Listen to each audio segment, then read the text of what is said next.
Hi. ఈరోజు మనము content marketing for beginners అంటే మీ కంటెంట్ మార్కెటింగ్ గురించి సింపుల్గా చెప్తాను. ఎలా ఏమి అనేది సింపుల్గా చూద్దాము. ఈ డిజిటల్ మార్కెటింగ్ ఫర్ బిగినర్స్ సిరీస్లోనే ఈ కంటెంట్ మార్కెటింగ్ అనేది ఒక చిన్న పార్ట్ అనమాట. దాని గురించి తెలుసుకుందాము. Content marketing is based on the creation and sharing of online material like videos, blogs and social media post. అంటే ఏమి కంటెంట్ మార్కెటింగ్ అనేది ఏమంటే ఒక పర్టికులర్గా ఒక ప్రోడక్ట్ గురించి దాని గురించి కంటెంట్ని క్రియేట్ చేయడం అనమాట. ఆ కంటెంట్ని క్రియేట్ చేసినటువంటి కంటెంట్ని సోషల్ మీడియాలో కానీ లేదా బ్లాగ్స్ ద్వారా కానీ మనం అఫిలియేట్ మార్కెటింగ్ అంటారు. అఫిలియేట్ మార్కెటింగ్ అనేది ఏమంటే మనకు ఒక ప్రోడక్ట్ అనుకోండి, ఇప్పుడు సపోజ్ నేను ఇప్పుడు చేస్తాను ఈ పెన్ ట్యాబ్లెట్ అనుకోండి. ఈ పెన్ ట్యాబ్లెట్ గురించి నేను ఒక కంటెంట్ని ఒక బ్లాగ్ని రాస్తాను అనమాట. ఆ బ్లాగ్ లాస్ట్లో నేనేం చేస్తాను, ఒక లింక్ ఇస్తాను, బై నౌ అనేసి. అదేమి అమెజాన్లో ఉంటుందన్నమాట. అంటే ఏమి ఈ పెన్ టాబ్లెట్ గురించి నేను కంటెంట్ని క్రియేట్ చేస్తున్నాను. ఇప్పుడు suppose pen tablet for YouTube video అనుకోండి. ఈ pen tablet for YouTube video అంటే ఏమి ఈ పర్టికులర్ టైటిల్ మీద నేను ఒక కంటెంట్ని క్రియేట్ చేసింది అనేసి ఆ కంటెంట్ లాస్ట్లో ఒక లింక్ ఇచ్చిందని ఆ లింక్ని నేనేం చేస్తానని అమెజాన్కి ఇస్తాను. అమెజాన్లో పోయి అంటే ఏమి ఈ కంటెంట్ మార్కెటింగ్ ఇది వచ్చిందనేసి నాది ఎక్స్పీ పెన్, నా కంపెనీ. ఈ కంపెనీలో ఉన్నటువంటి ఈ ప్రోడక్ట్ని నేను సేల్ చేయడానికి కంటెంట్ క్రియేటర్ని హైర్ చేసుకున్నాను. ఈ కంటెంట్ క్రియేటర్ ఏం చేస్తాడు అంటే సపోజ్ ఈ టైటిల్ మీద దీనికి సంబంధించినటువంటి కీబోర్డ్ మీద దీన్ని ఏం చేస్తాడు, కంటెంట్ని రాస్తాడు. కంటెంట్ని ఏ విధంగా రాస్తాడు, ఇప్పుడు సపోజ్ ఎక్స్పీ పెన్ ట్యాబ్లెట్ అనుకోండి. ఈ pen tablet for YouTube videos అనేసి ఎవరైతే సెర్చ్ చేస్తారో వాళ్ళకి ఈ కంటెంట్ వచ్చే విధంగా ఈ ఎక్స్పీ పెన్ గురించి అంటే ఏమి ఎక్స్పీ పెన్, ఏమి కంపెనీ డీటెయిల్స్, నెక్స్ట్ ఆ ప్రోడక్ట్ సైజ్ ఎంత, దాంట్లో ఎన్ని బటన్స్ ఉంటాయి, ఏముంటుంది, ఏమి నెక్స్ట్ కాన్ఫిగరేషన్ ఏమి, ఎంత వారంటీ, ఈ డీటెయిల్స్ పూర్తిగా ఏ టు జెడ్ ఈ పెన్ టాబ్లెట్ గురించి ఏ టు జెడ్ ఉంటుంది చూసారా. దీన్ని కంటెంట్ అంటారు. ఈ కంటెంట్ అంటే ఎవరైతే దీని ఫీచర్స్ ఏముంది, దీని ఎక్స్ట్రా ఫీచర్స్ ఏముంది, దీని ద్వారా మనం ఏమేమి చేయొచ్చు, ఎగ్జాంపుల్స్, వీడియోస్ ఇవంతా ఏం చేస్తాము కంటెంట్ లాగా క్రియేట్ చేసింది అనేసి మనం ఒక బ్లాగ్ను చేస్తాం అనమాట. ఆ బ్లాగ్ టైటిల్ ఏముంటుంది, ఎవరైతే దీన్ని సెర్చ్ చేస్తారో వాళ్ళు ఎక్కడికి పోతారు, ఈ బ్లాగ్ పేజ్ పోతారు. ఈ బ్లాగ్ పేజ్ లో టాబ్లెట్స్ సంబంధించిన డీటెయిల్స్ పూర్తిగా ఉంటుంది. నెక్స్ట్ దీన్ని అమెజాన్ లింక్ ఇస్తాం. దీంట్లో ఏమి సరే ఇది కంటెంట్ మార్కెటింగ్ ఏమి, ఇది బ్లాగే కదా అనుకుంటా. కాదు, దీన్ని కంటెంట్ మార్కెటింగ్ అంటారు. అంటే ఏమి నీ కస్టమర్ నీ పేజ్కి వస్తున్నారు అంటే ఆ కంటెంట్ని చదివిన తర్వాత వాడు 100% దాన్ని పర్చేస్ చేయాలి. ఆ విధంగా కంటెంట్ని రాయాలి. ఆ విధంగా వచ్చేటువంటి కస్టమర్ని మనం అట్రాక్ట్ చేయాలన్నమాట. ఇప్పుడు సపోజ్ నేను చెప్తాను అనుకోండి. ఇప్పుడు నేను ఈ యూట్యూబ్ వీడియో చేస్తాను, యూట్యూబ్లో అప్లోడ్ చేస్తాను. నేను చెప్పేటువంటి కంటెంట్ మీకు నచ్చింది, నేను చెప్పేది ఇది బాగుంది. సో మీరేం చేస్తారు, నా కోర్స్ని పర్చేస్ చేస్తారు. ఎందుకు, నా వే ఆఫ్ టీచింగు, నా బిహేవియర్ మీకు నచ్చింది, అట్రాక్ట్ అయినారు. కాబట్టి మీరేం చేస్తారు, నేను ఒకవేళ 100 రూపీస్ ఈ కోర్స్ అనుకోండి, 100 రూపీస్ అన్నారంటే మీరేం చేస్తారు, పర్చేస్ చేస్తారు. అర్థమవుతుంది కదా నేను చెప్పేది. సో అంటే ఇది ఒక కంటెంట్ మార్కెటింగ్ అనమాట. ఇప్పుడు కొంతమంది ఏం చేస్తారు, హోస్టింగర్ని ప్రమోట్ చేస్తుంటారు చూసారా. హోస్టింగర్లో పర్చేస్ చేయండి, మీకు ఇంత కోడ్ కొట్టినారంటే మీకు ఇంత ఇది వస్తుంది అనేసి. ఇదేమి వీడియో అనమాట. వీడియో ద్వారా కంటెంట్ మార్కెటింగ్, వీడియో ద్వారా షేర్ చేయడం అనమాట. అర్థమవుతుందా కంటెంట్ మార్కెటింగ్ అనేది? కంటెంట్ మార్కెటింగ్ అంటే పెద్ద ఇదేం కాదు, మనకు తెలిసిందే. కంటెంట్ మార్కెటింగ్ అంటే ఇప్పుడు నేను ఎగ్జాంపుల్ చెప్పాను కదా, ఇవే అనమాట. నెక్స్ట్ సోషల్ మీడియా, ఇవంతా ఏమి content marketing. Before making content consider 3 things. అంటే మనము ఒక కంటెంట్ని క్రియేట్ చేస్తాను. సపోజ్ నేను ఈ వీడియో తీస్తాను అంటే దాంట్లో ఏమేమి కన్సిడర్ చేయాలి, ఈ మెటీరియల్ మొత్తము నేను గూగుల్ వాళ్ళది digital marketing for beginners fundamentals digital marketing దాంట్లోనే తీసుకొని నేను దీన్ని క్రియేట్ చేసినాను అనమాట. ఈ స్లైడ్స్ అంతా ప్రిపేర్ చేసినాను. ఫస్ట్ 3 కన్సిడర్స్లో ఏముంది, first answer your audience questions.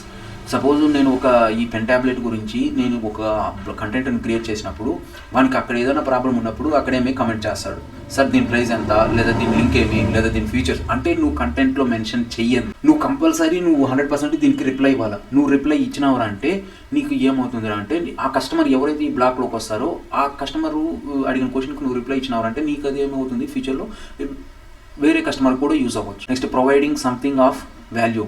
అదే కంటెంట్ గురించి ఇచ్చాడు. కంటెంట్లో వాల్యూ లేకుండా కంటెంట్ ఇప్పుడు ఎక్స్పీ పెన్ ట్యాబ్లెట్ అనుకోండి. ఈ పెన్ ట్యాబ్లెట్ గురించి కాకుండా నేను ఓకే ఇది పెన్ ట్యాబ్లెట్ ఎంత సైజ్ ఉంది, ఎంత ఉంది అనేసి నేను ఊరికే సింపుల్ ఫ్యూ స్టెప్స్లో రాసి నేను వదిలేస్తే కంటెంట్ అవుతుందా? కాదు. వాళ్ళు అక్కడేమి చాలా క్వశ్చన్స్ రేజ్ అవుతాయి. దాని వారంటీ ఎంత, ఎన్ని రోజులు ఉంటుంది, దాని ఛార్జింగ్ పెట్టుకోవాలా లేదా దాన్ని ఎలా కనెక్ట్ చేయాలి, దాని కాన్ఫిగరేషన్ ఏముంది, ఎంత స్క్రీన్ సైజ్ ఎంత ఉంది, దాంట్లో ఎన్ని బటన్స్ ఉన్నాయి, పెన్ ఎలా పనిచేస్తుంది, ఇన్ని ప్రాబ్లమ్స్ ఉన్నాయి. ఇవంతా ఏమీ లేకుండా ఓకే ఈ పెన్ ట్యాబ్లెట్ దీనికి యూస్ చేస్తాము, దీన్ని యూస్ చేస్తాము అనేసి నువ్వు కంటెంట్ క్రియేట్ చేసి వదిలేస్తే నీకు అంటే నీ కస్టమర్స్కి నువ్వేమి ఒక వాల్యూ ఆఫ్ కంటెంట్ని ఇవ్వాలి. ఇక్కడ ఇచ్చారు కదా, ఇది అర్థమైంది. Next providing something of value, అంటే వాల్యూ ఉండాలి, అంటే ఈ పర్టికులర్ ప్రోడక్ట్ గురించి పర్టికులర్గా మొత్తం ఉండాలి. అంటే నెక్స్ట్ ఈ ఒక్కరోజు నీకు ఈ కస్టమర్ ఇక్కడికి వచ్చినారు అంటే ఇంకో రోజు వచ్చిందనేసి ఇంకోటి. అంటే నేను ఎగ్జాంపుల్ ఇప్పుడు అమెజాన్ అనుకోండి, అమెజాన్ ఫస్ట్లో వచ్చినప్పుడు ఏదైనా నువ్వు ప్రోడక్ట్ గురించి వెళ్ళినప్పుడు నువ్వు అక్కడ చూస్తా అంటే ఇంకో ప్రోడక్ట్ తెలుస్తుంది. అంటే నీ మైండ్లో ఏముంటుంది అంటే ఈ అమెజాన్ వెబ్సైట్లో ఈ ప్రోడక్ట్ కూడా ఉంటుంది అనేసి. అంటే ఇంకా కావాలా, ఇంకా పర్చేస్ చేసే విధంగా చేయాలా. అంటే ఇప్పుడు నేను యూట్యూబ్ వీడియో చేస్తాను అనుకోండి, నా బిహేవియర్ ఇదంతా కరెక్ట్గా ఉంటే మీరేమి ఇంకా యూట్యూబ్ వీడియో అప్లోడ్ చేస్తానగానే మీరు చూసేస్తారు. అర్థమవుతుందా? దీన్ని వాంటింగ్ మోర్, ఆ థర్డ్ పాయింట్ ఇచ్చారు చూసారా, కీపింగ్ దెమ్ వాంటింగ్ మోర్. అంటే నేను చెప్పేటువంటి కంటెంట్ మీకు బాగా నచ్చుతుందా అంటే సార్ మీరు కామెంట్ చేస్తారు కదా సార్ ఇంకొక వీడియో అప్లోడ్ చేయండి, ఇంకోటి అప్లోడ్ చేయండి, బాగుంది అనేసి. సో ఇప్పుడు నా దీనికి కాదండి, వేరే వాళ్ళకి చాలామందికి చేస్తూ ఉంటారు కదా, అలా మీరు చేస్తున్నారు చూసారా, దాన్ని కీపింగ్ దెమ్ వాంటింగ్ మోర్ అంటే వాళ్ళని ఎంగేజ్ చేయండి అనేసి. అర్థమైంది కదా? అంటే మీ ఫస్ట్ వచ్చిందనేసి కామెంట్ చేయడము, ఇంకోటి వచ్చిందని కంటెంట్ బాగా నీట్గా క్రియేట్ చేయడము, నెక్స్ట్ వచ్చిందనేసి వాళ్ళని అట్రాక్ట్ చేయడము. ఇప్పుడు నా దగ్గర కంటెంట్ ఉంది, ఓకే కంటెంట్ వాల్యుబుల్లే, కానీ నేను అట్రాక్ట్ చేస్తాను అనమాట. నేను వీడియోస్ బాగా చెప్తాను, నా బిహేవియర్ నేను చెప్పే విధానం మీకు నచ్చింది కాబట్టి మీరు ఏం చేస్తారు, నేను అప్లోడ్ చేస్తానని చూస్తారు. అదనమాట. అర్థమైంది కదా? Next best practices to keep in mind, spend time on customers to know the interest, like and which type of account they follow. నీ సోషల్ మీడియాలో కానీ నువ్వు ఎక్కడన్నా కానీ నువ్వు కంటెంట్ రాస్తున్నావు అంటే వాళ్ళ యొక్క బిహేవియర్ ఇంతకుముందు చెప్పాను కదా క్లాసెస్లో, సేమ్ అదే అనమాట. వాళ్ళు ఏదిని లైక్ నీ పేజ్ని లైక్ చేస్తున్నారా లేదా, అంటే ఇప్పుడు నా ఈ యూట్యూబ్ ఛానల్ని మీరు లైక్ చేస్తున్నారా లేదా జస్ట్ చూసిందనేసి వెళ్ళిపోతున్నారా, ఇవంతా అనలైజ్ చేయాలన్నమాట. అనలైజ్ చేసిందనేసి దానికి తగినటువంటి కంటెంట్ని క్రియేట్ చేయాలి. Choose the right places to publish your content, customer directly contact with you. అంటే సపోజ్ నేను లోకల్ ఎస్సీ గురించి చెప్పాను, లోకల్ డైరెక్టరీస్ గురించి. ఇప్పుడు నా బ్రాండ్ వచ్చిందనేసి ఓన్లీ నేను చిత్తూరులోనే నా బ్రాండ్ని నేను పబ్లిష్ చేయాలనుకుంటున్నప్పుడు నేను విశాఖపట్నంలో చేస్తే బాగుంటుందా? అవసరం లేదు కదా. సో అప్పుడేమి నీ బిజినెస్కు నీ ప్రోడక్ట్ తగ్గినట్టు నువ్వు ఎక్కడ క్రియేట్ చేయాలా అంటే నువ్వు అక్కడే క్రియేట్ చేయాలా. ఎక్కడ? చిత్తూరులో.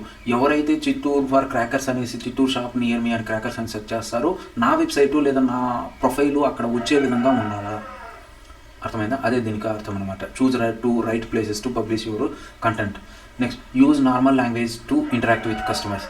ఇప్పుడు నాది వచ్చిందనేసి ఇక్కడ నేను తెలుగు కాకుండా, ఇప్పుడు మాది విలేజ్ అండి, విలేజ్లో వచ్చి తెలుగు కాకుండా నేను హైఫై ఇంగ్లీష్లో వాళ్ళకి స్పెల్లింగ్స్ అర్థం కాకుండా నేను స్పెల్లింగ్స్ కొన్ని ఇప్పుడు సినానిమ్స్ వాటిని యూజ్ చేసిందనేసి నేను పెట్టాను అనుకోండి, వాళ్ళకి అర్థమవుతుందా?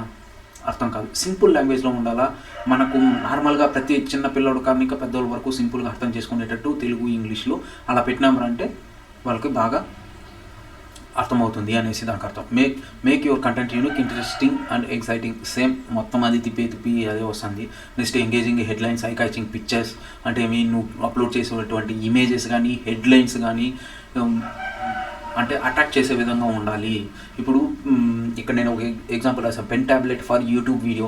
అంటే పెన్ ట్యాబ్లెట్ ఎవరైతే యూట్యూబ్ వీడియోలో ఈ విధంగా వీడియో షూట్ చేయాలనుకుంటున్నారో వాళ్ళ కోసం పెన్ ట్యాబ్లెట్ ఇదన్నమాట. అంటే హెడ్లైన్స్ ఇది పెట్టడం కానీ, లేదా పెన్ ట్యాబ్లెట్ 25% ఆఫ్ అనేసి. అంటే ఎవరైనా పర్చేస్ చేయాలనుకో ఓకే ఇదేమో ఆఫ్గా ఉంది అంటే 2000 ఆఫ్ 5000 ఆఫ్ అనేసి కొంతమంది పెడతా ఉంటారు కదా, అలా హెడ్లైన్స్ పెట్టడం కానీ అలా ఏదైనా పెట్టడము అనేసి దానికి అర్థం అనమాట.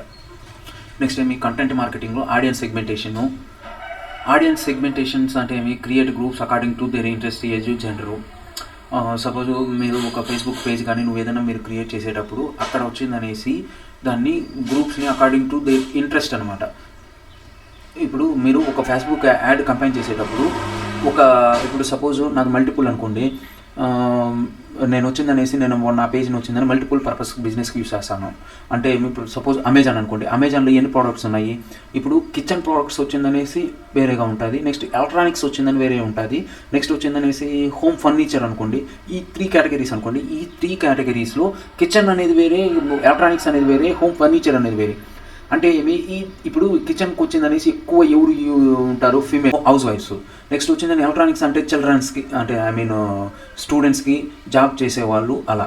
నెక్స్ట్ హోమ్ ఫర్నిచర్ అంటే ఎవరైతే 35-40 పైన పిల్లలు అయిపోయి పెళ్ళిళ్ళు అయిపోయి ఎవరైతే జాబులు చేస్తుంటారో వాళ్ళు. ఎందుకంటే దీంట్లో మేల్స్ కానీ ఫీమేల్స్ కానీ ఉంటారు, వాళ్ళకి యూజ్ అవుతుంది అనమాట. ఇది మేల్స్ ఫీమేల్స్ అంటారు దీన్ని. అంటే ఫర్నిచర్ ఎవరైతే ఇల్లు కడుతున్నారో అలాంటి వాళ్ళకి ఇది యూజ్ అవుతుంది అనమాట. అర్థమవుతుంది కదా దాన్ని.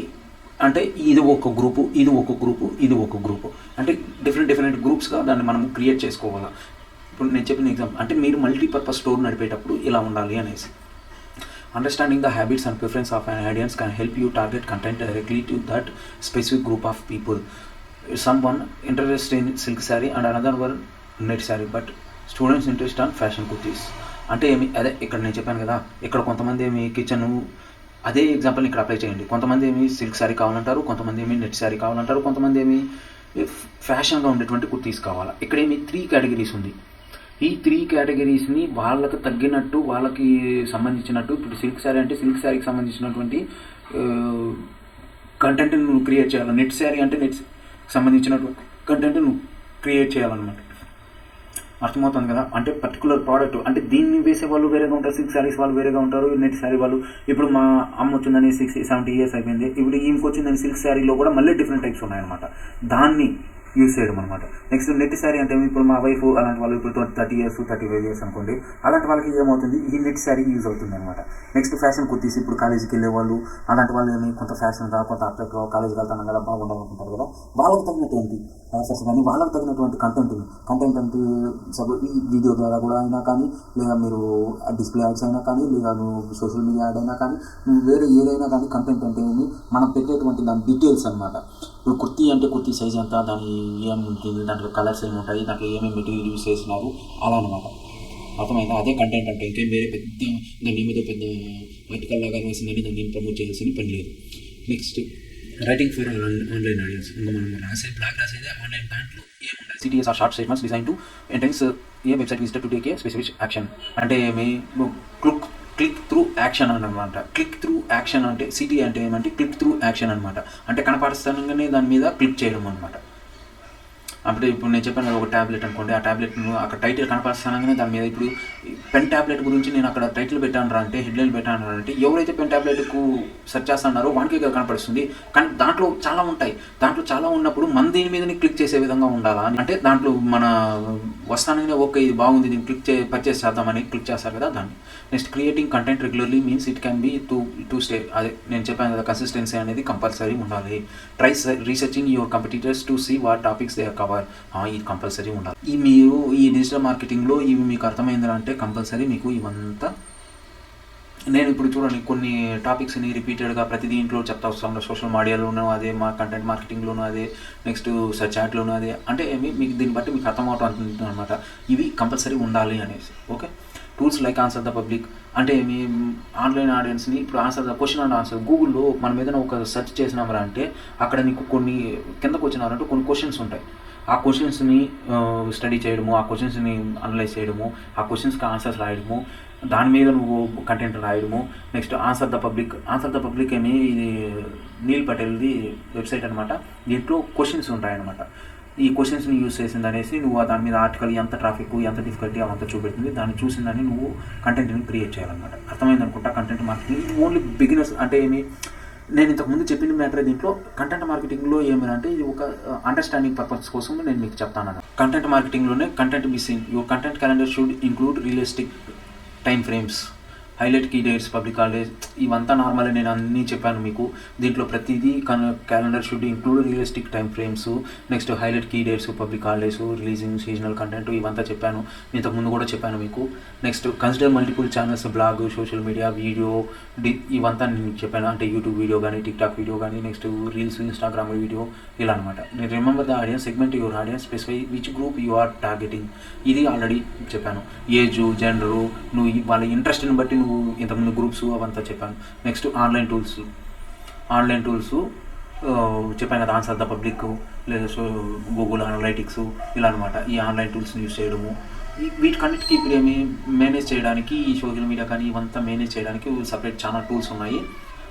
మీకు ఇది డిజిటల్ మార్కెటింగ్లో ఫస్ట్ ఒక బేసిక్ వచ్చిందని అంటే అన్నీ ఆటోమేటిక్గా అన్నీ వచ్చేస్తాయి. ఓకేనా, అర్థమైంది కదా.